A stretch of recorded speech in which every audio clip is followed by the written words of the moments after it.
is an agricultural country and farmers are the backbone of this country. But it has been recorded till date कि primary occupation को इतनी importance ही नहीं दी जाती। अब चाहे वो फार्मर्स हो, फिशर्स हो या माइनर्स हो, नॉट माइनर बट माइनर्स।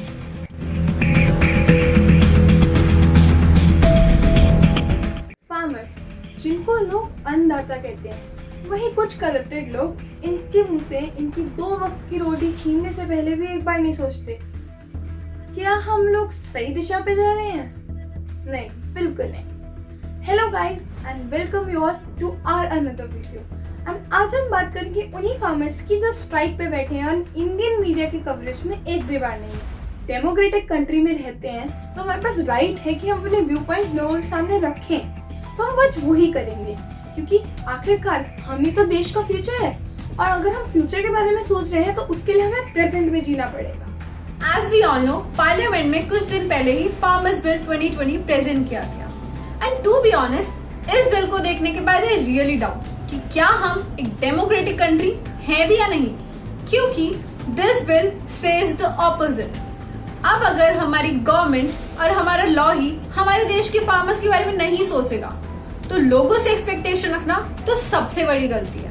और अब अगर मैं एनसीआरबी यानी नेशनल क्राइम रिकॉर्ड ब्यूरो के डेटा की बात करूं तो 2019 में 10,281 accidental cases and farmer suicide के केस रजिस्टर हुए थे एंड उससे पहले के एंड उसके बाद के कई ऐसे केसेस हैं जिनकी ना ही तो आज तक बात हुई है और ना ही उनके अगेंस्ट कोई एक्शन लिया गया।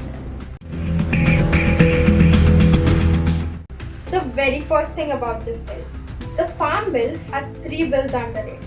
They are the Farmers Produce, Trade and Commerce Bill, the Farmers Agreement on Price Assurance and Farm Service Bill and the Essential Commodity Bills.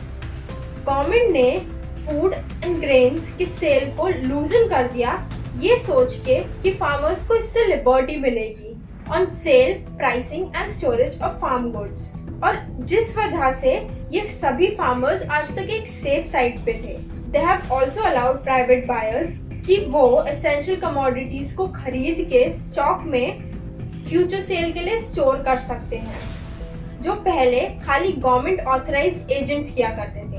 And they have outlined rules for contract farmings, जहां farmers अपने produce को change या adjust कर सकते हैं according to a specific buyer on their demands. दूसरा सबसे बड़ा चेंज कि फार्मर्स अब अपना प्रोड्यूस डायरेक्टली प्राइवेट प्लेयर्स को बेच सकते हैं, वो भी मार्केट प्राइस पे, किसी एग्रीकल्चरल बिजनेसेस को या सुपरमार्केट चेन को या फिर ऑनलाइन ग्रोसरीज को, क्योंकि अब गवर्नमेंट को सब कुछ डिजिटलाइज करना है। पर गवर्नमेंट ये चीज भूल चुके हैं कि हमारे इंडियन फार्मर्स मेजॉरिटी में इलिटरेट हैं। बहुत सारे इंडियन फार्मर्स आज भी अपना produce government controlled wholesale markets या मंडीज में ही अश्योर्ड फ्लोर प्राइस पर ही बेचते हैं।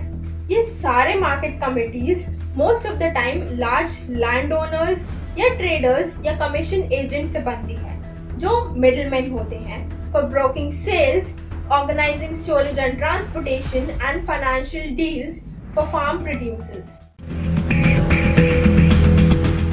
गवर्नमेंट का कहना है कि अगर ये बिल पास होगा तो ये फार्मर्स के लिए बहुत फायदेमंद है, क्योंकि इससे फार्मर्स की जो इनकम है वो डबल हो जाएगी। साथ ही साथ गवर्नमेंट ने इस बात का भी प्रॉमिस किया है कि 2022 तक जो फार्मर्स हैं वो इंडिपेंडेंट हो जाएंगे गवर्नमेंट कंट्रोल से, जिससे उनको मार्केट में उनकी क्रॉप का वही दाम मिलेगा जो उनको चाहिए। गवर्नमेंट का ये भी कहना है कि इस बिल के थ्रू जो इंट्रास्टेट ट्रेड है उसको भी अप्रोच मिलेगी एंड उसको भी अप्रूव मिलेगी, जिसकी वजह से जो ट्रांसपोर्टेशन कॉस्ट है वो बिल्कुल आधी हो जाएगी। साथ ही साथ ये बिल जो है वो फार्मर्स को एक इस चीज़ का एडवांटेजेस दे रहा है कि उनका जो बिजनेस है वो एग्रीकल्चर कंपनी और रिटेलर्स के साथ इंक्रीज होगा, जिस वजह से फार्मर्स को जो मॉडर्न टेक्नोलॉजीज है उनका बेनिफिट्स मिले। साथ ही साथ इस बिल का एक ये फायदा भी है, ये उन स्मॉल फार्मर्स के लिए भी फायदेमंद होगा जिनके पास सिर्फ 5 एकड़ जमीन है, मतलब 5 हेक्टेयर लैंड। साथ ही साथ इस बिल के आने की वजह से सीरियल एंड पल्सेस को एसेंशियल कमोडिटी से हटा दिया गया है, जिस वजह से FDI that is foreign direct investment वो भी अट्रैक्ट होगी, जो फार्मर्स के लिए बहुत बेनिफिशियल है। इस बिल को लेके फार्मर्स ऑलरेडी बहुत चिंता में हैं, क्योंकि इस बिल में गवर्नमेंट ने MSP यानी मिनिमम सपोर्ट प्राइस के कंसेप्ट को बिल्कुल गायब सा कर दिया है, जिसकी वजह से फार्मर्स के एक्सप्लॉइटर चीट होने के खतरा और ज्यादा बढ़ गया है। जब तक MSP था तब तक फार्मर्स को ये था कि उनको उनके प्रोड्यूस की कम से कम कीमत तो मिल ही जाएगी, बट अब इन बिल्स के आने से ये हो गया है कि उनको कोई आइडिया नहीं है कि उनकी प्रोड्यूस की उन्हें मार्केट में कितनी कीमत मिलेगी या कितनी कीमत मिलनी चाहिए। प्राइवेट सेक्टर में वैसे भी सब लोग अपना फायदा सोचते हैं, अब वो चाहे एग्रो बिजनेस हो या फिर कोई बिग रिटेल बिजनेस हो, और इन सब का डायरेक्ट नुकसान सिर्फ स्मॉल फार्मर्स और लैंडलेस लेबर्स को हो रहा है, क्योंकि इन बिल्स की वजह से ना ही तो ट्रेड का सुपरविजन होगा and there will be no fair transaction and prices. Commodities like cereal, pulses, edible oil, potato and onion को एसेंशियल कमोडिटी की लिस्ट से हटा दिया, जिसका मतलब कि इन प्राइवेट सेक्टर्स का इन कमोडिटीज पर भी पूरे मार्केट में फ्री मोनोपोली चलने वाली है।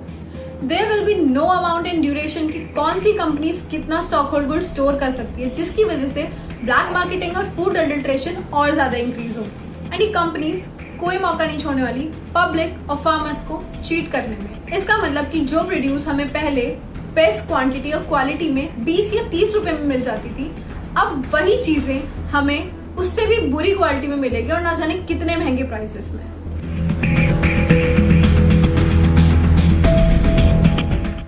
अगर इन बिल्स को थॉरली देखा जाए तो ये बिल्स थोड़े से फार्मर्स की भलाई के लिए बने हैं, क्योंकि they eliminate the involvement of middleman. But ये बिल्स खाली पार्लियामेंट में पास हुए हैं, जहाँ पे ना ओपोजिशन की सुनी गई ना फार्मर्स। इतने फार्मर्स प्रोटेस्ट हुए, इतने ओपोजिशन प्रोटेस्ट हुए, पर उसके बाद भी गवर्नमेंट ने प्रोड्यूस के MSP का डाउट क्लियर किए बिना ही इन बिल्स को पास कर दिया। And now these are the laws which every farmer has to follow even if they are not willing to। इस पैंडेमिक की सिचुएशन में भी हमारे देश के फार्मर्स अपने राइट्स के लिए लड़ रहे हैं, क्योंकि ये बीमारी उनको मारे ना मारे, बट ऐसा लॉ भी उनको इनडायरेक्टली मार ही देगा। एंड इसी के कंटेक्स्ट में हमारे respected prime minister refer this bill as the watershed moment in the history of Indian agriculture.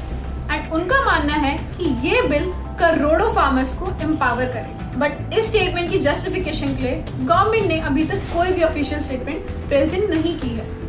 And to be honest, ये डेमोक्रेसी नहीं डिक्टेटरशिप है, क्योंकि अगर किसी के लिए बिल बनाया जा रहा है और एक पर्टिकुलर कम्युनिटी के लिए कोई बिल पास हुआ जा रहा है, तो उस पर्टिकुलर कम्युनिटी की भी राय होनी जरूरी है। अब उनसे ही बिना पूछे एक बिल पास करा दी जाए जिसमें उन्हीं का फायदा नहीं, तो हम इसको डिक्टेटरशिप ही तो बोलेंगे। साथ ही साथ जो कंट्रोल गवर्नमेंट के पास है वो गवर्नमेंट सेक्टर से हटके प्राइवेट सेक्टर में चला जाएगा, जिस कारण से जो फार्मर्स हैं उनके लिए गवर्नमेंट कोई आंसरेबल नहीं होगी। So guys, this fight for farmers is the fight for democracy.